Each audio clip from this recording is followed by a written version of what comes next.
important lesson we learned between year 1 and year 2 of the pandemic was honestly how much vaccines work. I mean, we knew this early on, but I think that lesson was really driven home during year 2 of the pandemic.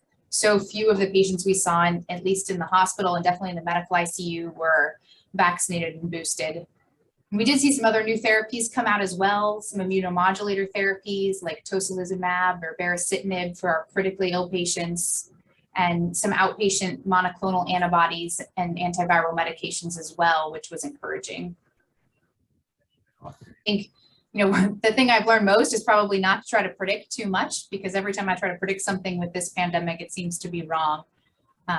I do think, there are many hopeful signs right now. Hospitalization rates are really the lowest that they've been, and case rates both locally and nationally are really good right now. But I think there's still some concerning signs with the pandemic ongoing across the globe.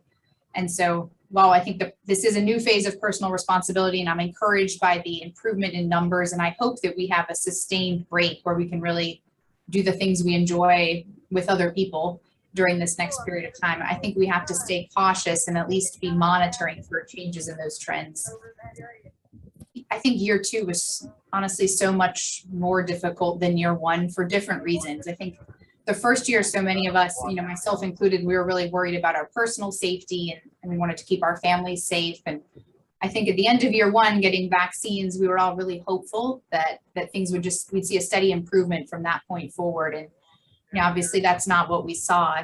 And I think the second year was so draining, just knowing, one, I think a lot of the death and the serious illness that we saw seemed preventable, and that was hard to witness. And we saw a lot of suffering by patients and our families, and I think that was also really hard to witness for an ongoing year. And also I think the whole world was just really tired and sort of pushed to the brink, so there wasn't a lot of give in the system for anyone, and I think that made it particularly draining emotionally and physically this past year.